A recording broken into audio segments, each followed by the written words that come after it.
जय माता दी दोस्तों, आप सभी का मेरे YouTube चैनल पर स्वागत है। मैं पूजा पांडे आपके साथ। कैसे हैं आप सब? आई होप आप सब बहुत अच्छे हों। माता रानी की कृपा दृष्टि आप सब पर बनी रहे। और आज मैं बात करूंगी श्रावण महीने में कि श्रावण में आपको क्या क्या करना है और क्या नहीं, कौन सी चीज़ नहीं खानी चाहिए, कैसे भोलेनाथ की पूजा करनी चाहिए, और इसमें मैं आपको सोमवार का व्रत भी कैसे करना है वो भी बता दूँगी। और मैं पूजा करने जा रही हूँ। इस समय तकरीबन 8 बज रहे हैं। आज थोड़ा विलम्ब हो गया क्योंकि बच्चों को स्कूल वगैरह छोड़ने के बाद मैंने पूजा करना शुरू किया है। और आज सावन का प्रथम दिवस है, तो श्रावण के प्रथम दिवस की या श्रावण मास की आप सबको ढेर सारी शुभकामनाएं। तो आज मेरा विषय मैंने आपको बताया कि श्रावण मास से ही रिलेटेड है और सोमवार का व्रत कैसे करना है इससे रिलेटेड है। तो मैं इन्हीं सब विषयों पर आपसे बात करूंगी। और मंदिर में अगर भीड़ न रही तो मैं आपको मंदिर जाऊंगी तो वहां का भी दर्शन अवश्य करवा दूंगी। तो चलिए मैं अपनी वीडियो को आगे बढ़ाती हूँ। तो वीडियो आगे बढ़ाने से पहले हमेशा की तरह आप मेरे चैनल पर नए हैं तो मेरे चैनल को सब्सक्राइब करिए, और मेरी वीडियो पसंद आए तो उसे लाइक करिए, शेयर करिए, कमेंट करिए। आपका कोई सवाल है तो आप पूछ सकते हैं, और मुझे इंस्टाग्राम पर भी ज़रूर फॉलो करिएगा। तो चलिए वीडियो को आगे बढ़ाते हैं। श्रावण मास आज जुलाई में 14 जुलाई से लेकर 11 अगस्त तक रहेगा, क्योंकि जिस दिन रक्षाबंधन होता है उस दिन श्रावण मास की पूर्णमासी होती है। रक्षाबंधन पूर्णिमा पर ही पड़ता है श्रावण मास के। तो ये सभी लोग जानते होंगे, ये किसी को बताने की ज़रूरत नहीं है। सबको पता है कि सावन का जो महीना होता है वो भोलेनाथ को समर्पित होता है। और ये जो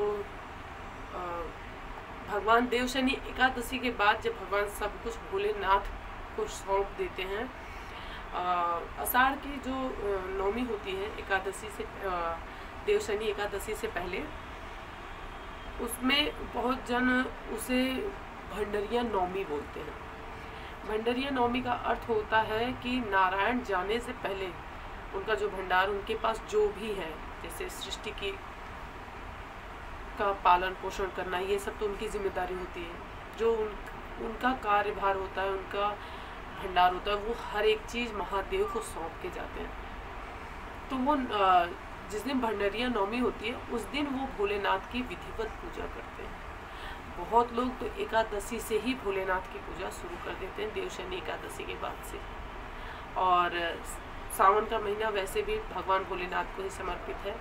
बेलपत्र चढ़ाकर नारायण नवमी के दिन पूजा पाठ करके भोलेनाथ को प्रसन्न करके, माँ पार्वती को प्रसन्न करके, अपना सब कार्यभार भोलेनाथ को सौंप के तब वो शयन करने जाते हैं। और जो ये चतुर्मास होता है, इसमें अलग अलग महीने में अलग अलग विधि बताई गई है पूजा पाठ करने की। अभी हम सावन के महीने की बात कर लेते हैं। श्रावण मास में आपको भोलेनाथ की पूजा कैसे करनी है ये तो सभी लोग जानते हैं। बेलपत्र अवश्य चढ़ाएं भोलेनाथ को। भोलेनाथ को बेलपत्र भी चढ़ता है, और हरी उर्द होती है या मूंग की दाल जिसको बोलते हैं यहाँ पे, या उड़द की दाल, हरी उड़द या मूंग की दाल होती है, दाल नहीं साबुत, वो 108 चढ़ा सकते हैं। बेलपत्र 108 चढ़ा सकते हैं आप भोलेनाथ को। भांग चढ़ाइए, धतूर, आग का जो फूल कहा जाता है, बहुत जगह धतूर कहा, उसे मदार कहते हैं। आग का फूल या मदार का फूल ये चढ़ता है भोलेनाथ को। और आप उन्हें भांग चढ़ा सकते हैं, पुष्प समर्पित कर सकते हैं। गंगा जल चढ़ाइए। गंगा जल, पहले गंगा जल ले लें, उसके बाद उसमें जल मिलाएं। और रोली या बाकी हल्दी वल्दी तो भोलेनाथ को नहीं चढ़ाई जाती। आप भोलेनाथ को सफ़ेद चंदन चढ़ाइए। और पुरुष त्रिपुंड अपने हाथ पे ऐसे सफ़ेद चंदन या घिसने वाला ले लीजिए, या सफ़ेद चंदन मिलता है मार्केट में बहुत ईजली। आप वो लगा के भोलेनाथ को ऐसे त्रिपुंड लगाइए, ऐसे जैसे भोलेनाथ ऐसे त्रिपुंड लगाकर आप अपने लगा सकते हैं। तो इस ढंग से पहले जल चढ़ाइए भोलेनाथ के ऊपर। और ये नहीं जल लेके गए हैं तो थोड़ा सा पार्वती जी पे भी डाल दिया, थोड़ा गणेश जी पे भी डाल दिया, नहीं। भोलेनाथ को पूरा 1 लोटा जल समर्पित किया जाता है। पूरा 1 लोटा जल आप भोलेनाथ को समर्पित करेंगे।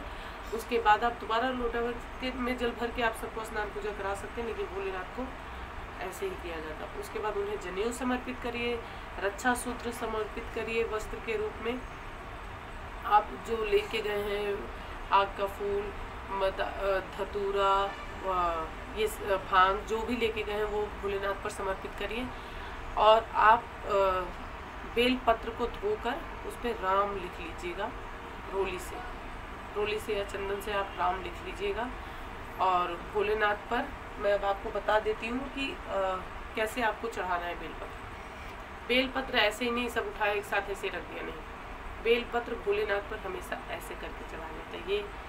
ये इस तरफ के साइड से आप भोलेनाथ के ऊपर ऐसे करके आप चढ़ाएंगे। ये मैंने आपको बता दिया है कि भोलेनाथ पर, अब मैंने आपको ये बता दिया कि पूजा करने के बाद कैसे किस किस विधि से क्या क्या सामान चढ़ाना। उसके बाद बेलपत्र आपको कैसे चढ़ाना है। जल भी सदैव ऐसे समर्पित करिए या दोनों हाथ से समर्पित करिए। ओम शंभु। आप चाहें तो रुद्रा अष्टकम का पाठ कर सकते हैं, शिव चालीसा पढ़ सकते हैं, और जिसे शिव तांडव आता हो वो भी पढ़ सकते हैं। आप भोलेनाथ का ओम नमः शिवाय का 108 माला कर सकते हैं, जप कर सकते हैं।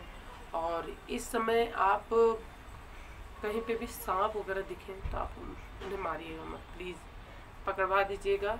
लेकिन बहुत सारे ऐसे होते हैं कि जो मार देते हैं, लेकिन मारना नहीं चाहिए, क्योंकि श्रावण मास में सांप वगैरह दिख जाते हैं। और उसके बाद आप जोत जला सकते हैं। जब आप उन्हें चंदन जनेऊ सब समर्पित कर लेंगे, इत्र समर्पित कर लेंगे, उसके बाद आप उन्हें दिया धूप और दीप दिखा दीजिए। उसके बाद आप फल चढ़ा सकते हैं। फल में बहुत लोग हैं, मतलब आप फ्रूट्स तो कुछ भी चढ़ा सकते हैं भोलेनाथ को। ऐसा नहीं है कि बैगन आप नहीं चढ़ा सकते। हाँ, बैगन नहीं खाना चाहिए सावन में। मैंने बैगन वही ध्यान कर रही थी कि मैं कुछ भूल रही हूँ। श्रावण मास में बैगन का सेवन बिल्कुल नहीं करना चाहिए, और हर एक साग सब्जियों का भी सेवन नहीं करना चाहिए, ये मैं आपको बता दे दूँ। और आप भोलेनाथ को भोग में कुछ भी समर्पित कर सकते हैं।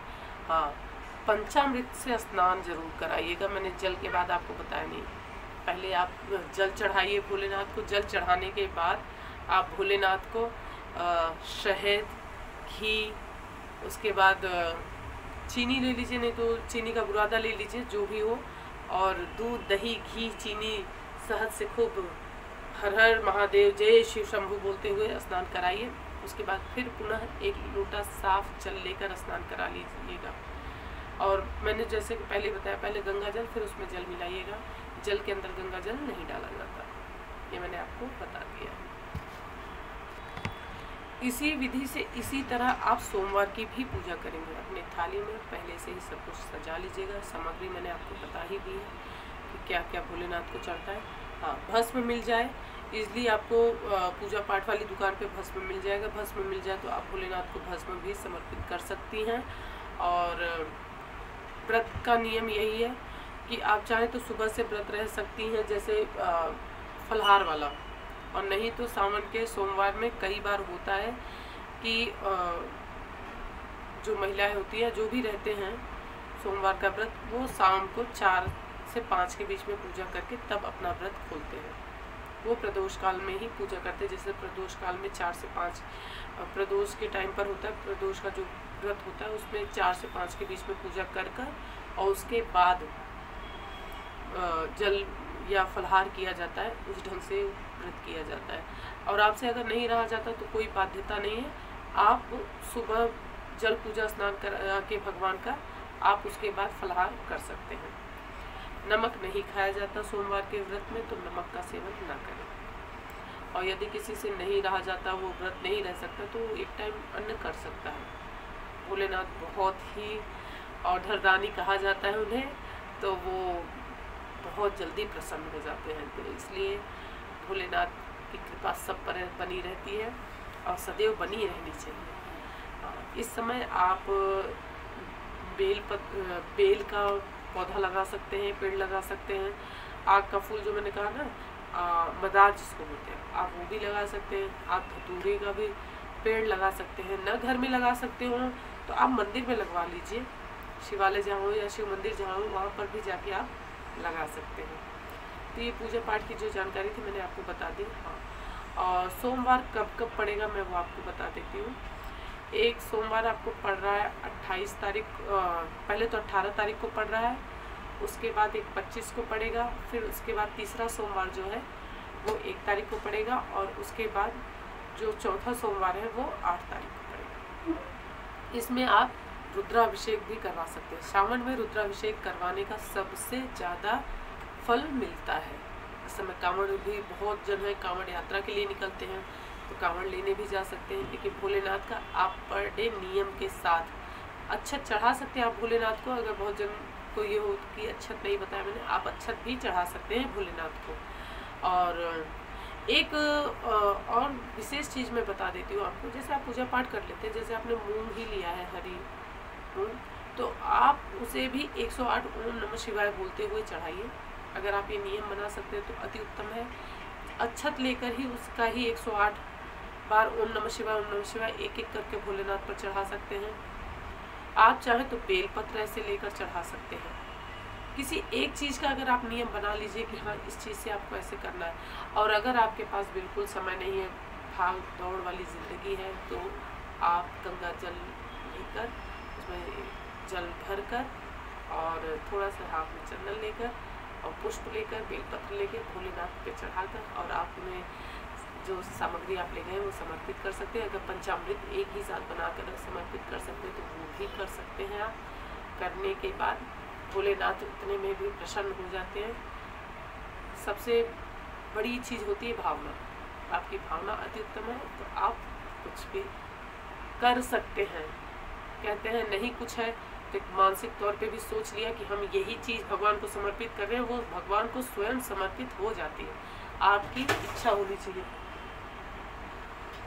आपकी इच्छा होनी चाहिए।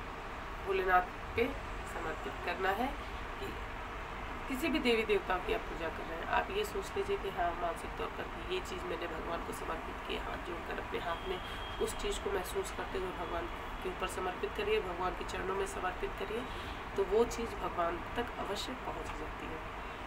चलिए अब मुझे मंदिर चलना है, तो अगर मंदिर में भीड़ नहीं रही तो मैं आपको मंदिर के भी दर्शन करा दूँगी।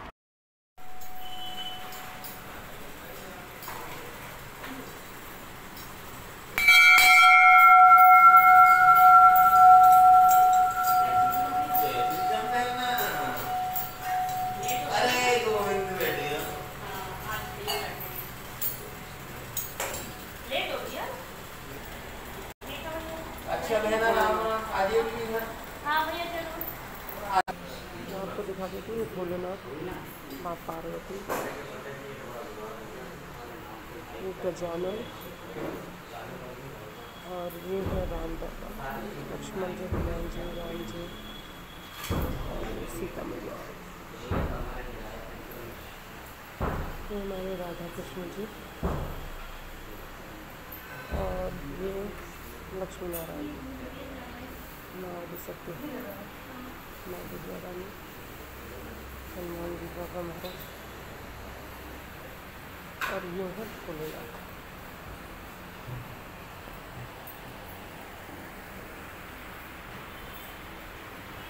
मंदिर का पूरा लुक कुछ इस प्रकार है।